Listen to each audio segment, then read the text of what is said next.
تعبدون من دون الله أوثانا وتخلقون إفكا إن الذين تعبدون من دون الله لا يملكون لكم رزقا فابتغوا عند الله الرزق واعبدوه واشكروا له إليه ترجعون وإن تكذبوا فقد كذب من قبلكم وما على الرسول إلا البلاغ المبين أولم يروا كيف يبدئ الله الخلق ثم يعيده إن ذلك على الله يسير قل سيروا في الأرض فانظروا كيف بدأ الخلق ثم الله ينشئ النشأة الآخرة إن الله على كل شيء قدير يعذب من يشاء ويرحم من يشاء وإليه تقلبون وما أنتم بمعجزين في الأرض ولا في السماء وما لكم من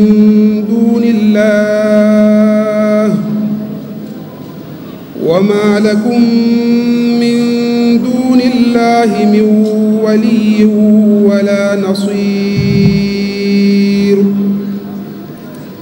والذين كفروا بآيات الله ولقائه أولئك يئسوا من رحمتي وأولئك لهم عذاب أليم فما كان جواب قومه إلا أن قالوا اقتلوه أو حرقوه فأنجاه الله من النار إن في ذلك لآيات لقوم يؤمنون وقال إنما اتخذتم من دون الله أوثانا مودة بينكم في الحياة الدنيا ثم يوم القيامة يكفر بعضكم ببعض ويلعن بعضكم بعضا ومأواكم النار وما لكم من ناصرين فآمن له لوط وقال إني مهاجر إلى ربي إنه هو العزيز الحكيم ووهبنا له إسحاق ويعقوب وجعلنا في ذريته النبوة والكتاب وآتيناه أجره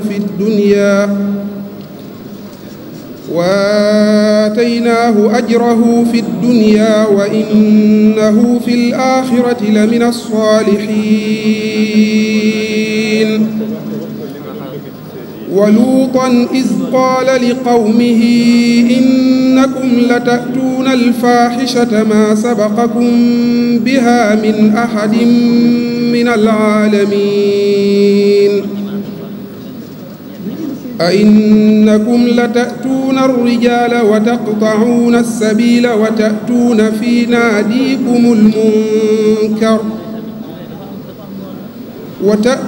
في ناديكم المنكر فما كان جواب قومه إلا أن قالوا ائتنا بعذاب الله إن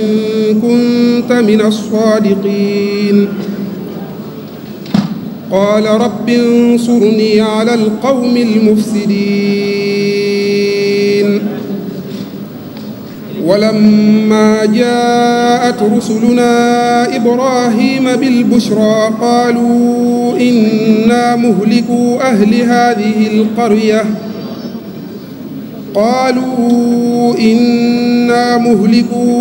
هذه القرية إن أهلها كانوا ظالمين قال إن فيها لوطا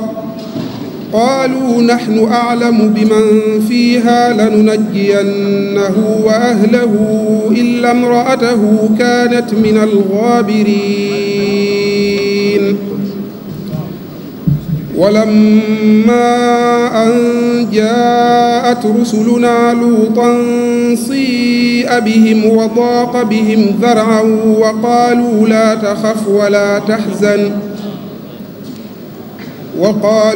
تخف ولا تحزن إنا منجوك وأهلك إلا امرأتك كانت من الغابرين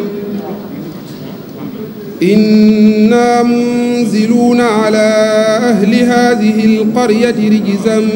من السماء بما كانوا يفسقون ولقد تركنا منها آية بينة لقوم يعقلون وإلى مدين أخاهم شعيبا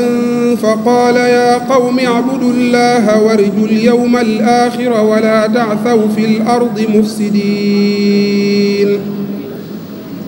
فكذبوه فأخذتهم الرجفة فأصبحوا في دارهم جاثمين وعادا وثمود وقد تبين لكم من مساكنهم وزين لهم الشيطان أعمالهم فصدهم عن السبيل وكانوا مستبصرين صدق الله العظيم. السلام عليكم ci lay jëkke man nuyu naa ñi fi teew ne man ak yéen a far ci Serigne Mountakha Mbacké lay jëkke man di ko ñaanal mu yàgg boole ci wér. Chers messieurs et madame, notre chef religieux du grand au petit, je vous dis bonsoir. nuyu naa waxambaane yi ak jegemaar nuyu jeeg demi pa nuyu meer nuyu naa caméraman yi ak technicien yi la ak rajo yeeg télé yi dinu dar fàllu mooy sama tur sant kan ci lu wér photo mooy sama métier danaa ko wakkar taalif bi dama koo bëgg man ko bu wér fu ma toogee di way ko fa woo mu sawar nuyu naa préfet nuyu bokki sapeur nuyu ëglu café nuyu monsieur le maire yëkk tey ñi me njam mën a jam man dama ñi me njam mën a jam teewul di gawar yëkk tey ñi me njam mën a jam man dama ñi me njam mën a jam te sawar. Nous disons non et non góor jigéen du fi am barke maam Cheikh Fall Babacar dina far waa ji wayoon joobalaay wayaat Asan Paate moom képp kuy way na jum te wax ci mbir meeti wax nañ ne ay deddu yam ba borom ba xamal musiba moom Babacar laa bañ mu dal nooti te yàlla kat lu mu bañ yónneen ba bañ ko bañal lu bon du baax mukk kon lii nan ko seexlooti wuy wallu leen ma ne lii raamkat ci ñag bi la jëm bu leen ko déglu na ngeen fab yat yi dóor kooti la ñuy tuddee góor jigéen moo tax ba way wi la jub te tudd tur wi la sax daa ëpp wax kooti États-Unis jëkk a jub may góor jigéen ñi ñu sëy muy ñëw ba yegg si France ñoom it ñu nangooti yii nekk biir Sénégal am fit taxaw fi di wax sun réew mu bokkewul ak réewum tubaab yaati sàggante mooy li waral góor dem ba soppi ko far xeesal ba mel na jigéen far soppi colgaati góor dem ba far yëgatul bànneex ci soxna ba dem di koy amee ci moroomam lii ko yéemeeti bu ngeen di bànneexu ci góor kon jigéen ji lu tax buur yàlla sàkk ko bay wax ju lay jaati hunna libaasun lakum delluwaat na ca teg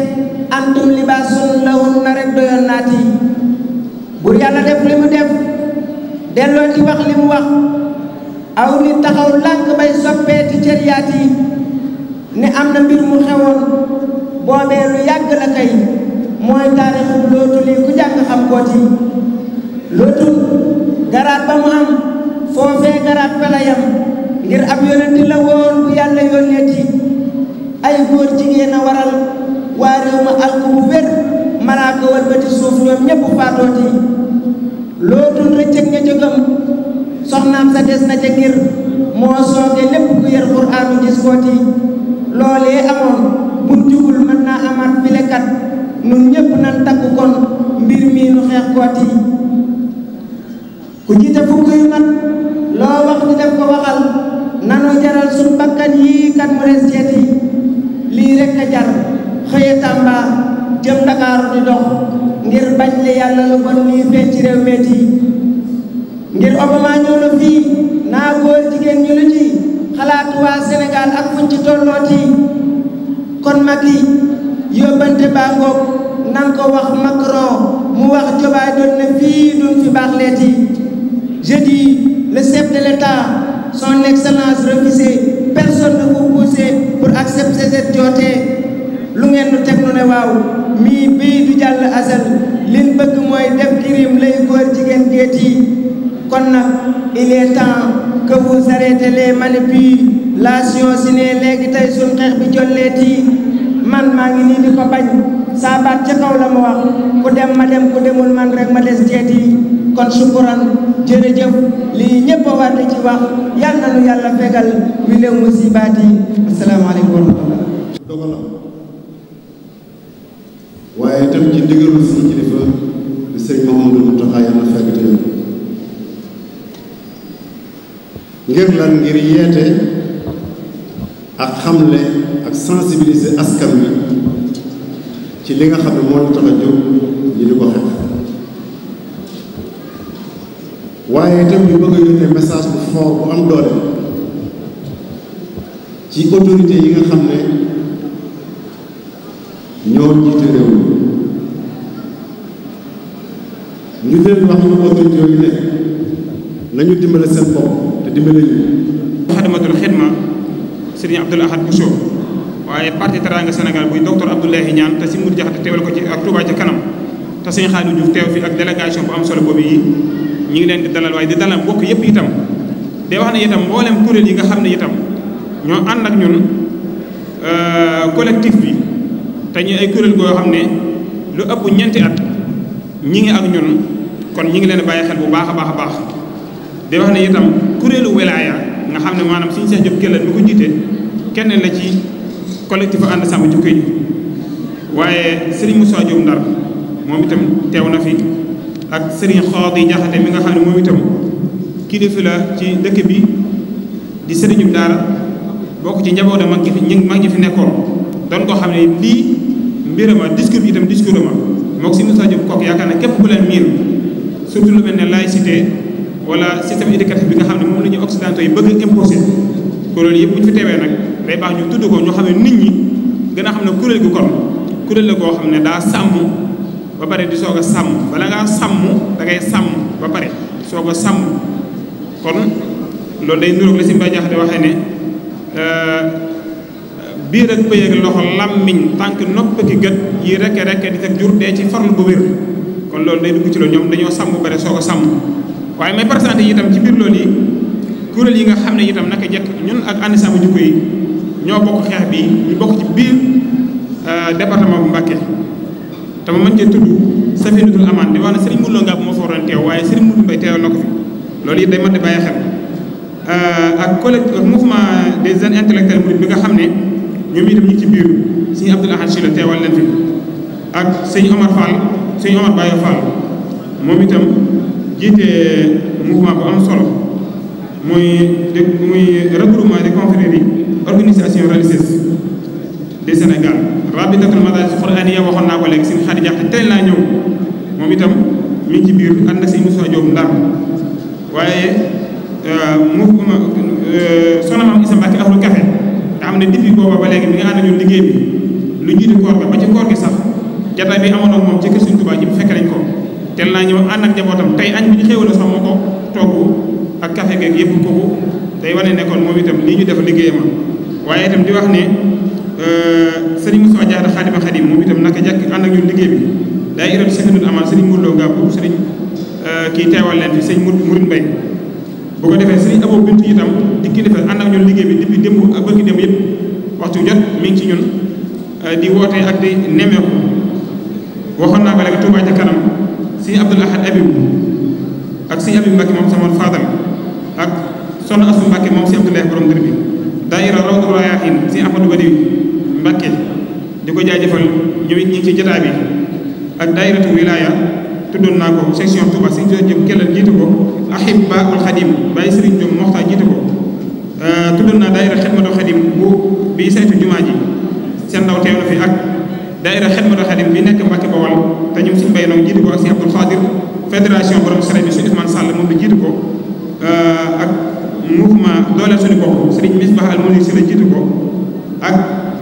association Asaka Serigne Fallou Diagne ñoom ak si Ibrahima Ndiaye ñoom ñëpp jiitu ko mouvement wàllu ak yeete yi Serigne Bay Sisi jiitu ko ak mouvement Irshad Serigne Fallou May Longo jiitu ko bu ngeen gisee mooy tur yooyu nag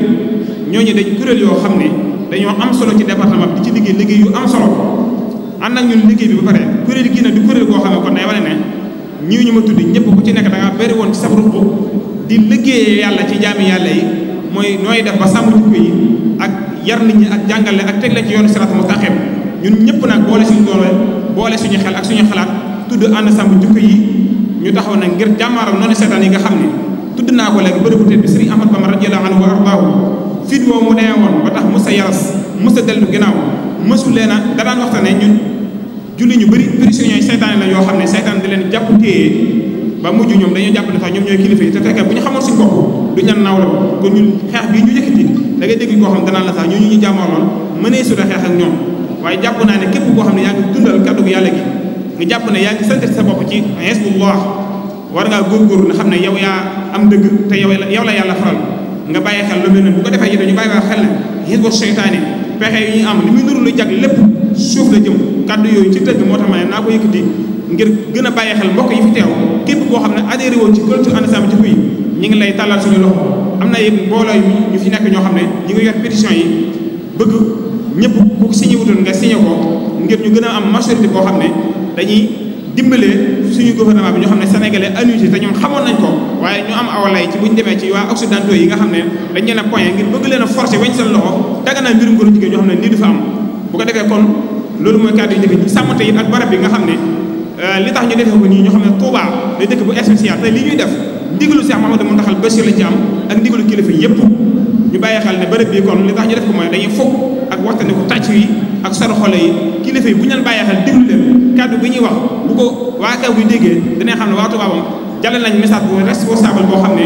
lii lam ci man leneen mën ko ci loolu moo tax ñu defee ko ci defin woowu Sëriñ Ababacar bu mi ngi nii toog Dakar la jógee ku nekk digg kàddu yi mu yëkkati jàllale ko fa ñëpp bàyyi ko xel waaye teewul xam ngi xam solos Touba moo tax mu dagg yitam yëpp daal di ñëw kon maa ngi jégalu baax wasalaamaaleykum wa rahmatullahi wa barakatuh demeewul noonu ci waxi kese rek ñooñu daal di koy jàpp lii document yi ngeen gis ñi ak yi nekk ci saak bi lenn lu ci nekk ay document la yu jëm ci mbir mii lenn li Nations Unies tëgg ko leneen li gouvernement bu Sénégal tëgg ko loolu kon dafay soxla nit ñi xam ni li ñuy wax ak li ñuy jëf bokku te Cheikh Abdou Lahad Mbacké daf daa wax ni nit bu waxee waxi daawam ak jëfi renam nga méngale ko tollawut kooko bàyyi booy wut nit romb ko fa booy wut xarit it na ko fa romb safaan ba it kazalik képp koo xam ni méngale nga waxi daawam ak jëfi renam it booy wut nit a ngoog booy wut xarit a ngoog booy wut àndandoo waaye ñii li ñuy wax ak li ñuy def bokkul te li ko waral ñoom jàpp nañ ni nit bu xisee jàng diine wala mu jàng alxuraan day doon ku yomb nax koo xam ne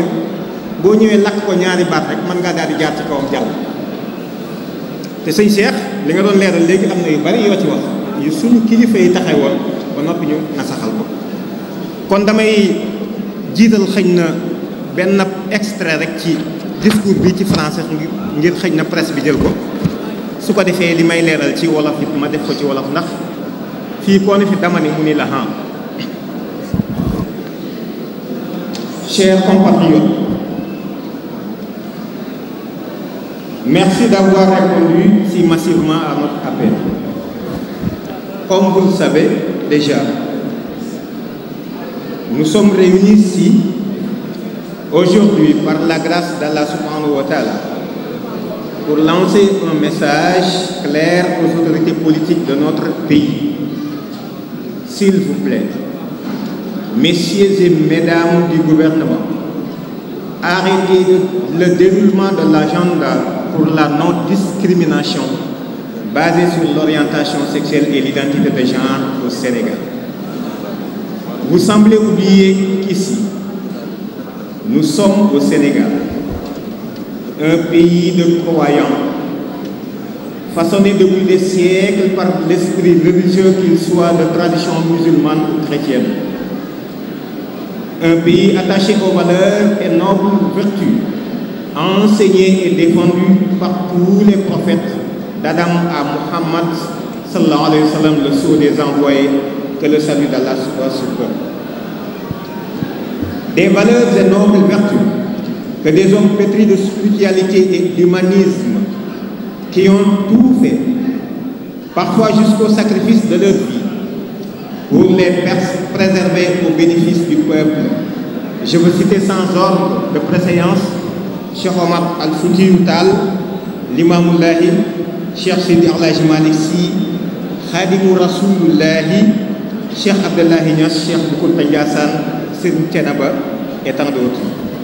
Adeptes des premiers et descendants des seconds, nous n'entendons donc pas laisser périr leur héritage en laissant passer ce qui est plus qu'une forfaiture, le déroulement d'un agenda on ne peut plus satanique. Chers concitoyens au pouvoir, vous semblez oublier que vous y êtes grâce à notre suffrage, que vous êtes nos mandataires. Et c'est donc exclusivement à nous que vous devez fidélité et non à aucune autre entité, fût-elle l'ONU. En vertu de ce statut, vous ne pouvez nous engager dans des politiques ou programmes qui sont totalement en porte-à-faux avec nos réalités socio-culturelles et nos convictions religieuses. Et c'est pourtant bien de cela qu'il s'agit. Dans votre volonté de concrétiser votre vision de la SNEC 2, de faire du Sénégal un pays émergent en 2026 avec une société solidaire dans un état de droit sans discrimination. Dans notre entendement, l'ONU devrait être, comme aimait à le dire un de nos compatriotes, un lieu de rendez-vous et du rendez-vous du donner et du recevoir. Un instrument de promotion d'une civilisation de l'universel, respectueux de la diversité des pays qui le composent et soucieux de l'enrichissement mutuel pouvant découler de cette diversité. Au lieu de cela, elle a souvent fonctionné comme une machine au service de certains pays, forts de leur puissance économique, diplomatique, politique et militaire, pour imposer leurs desiderata. Au strict plan socio-culturel, l'uniformisation est sans conteste un appauvrissement.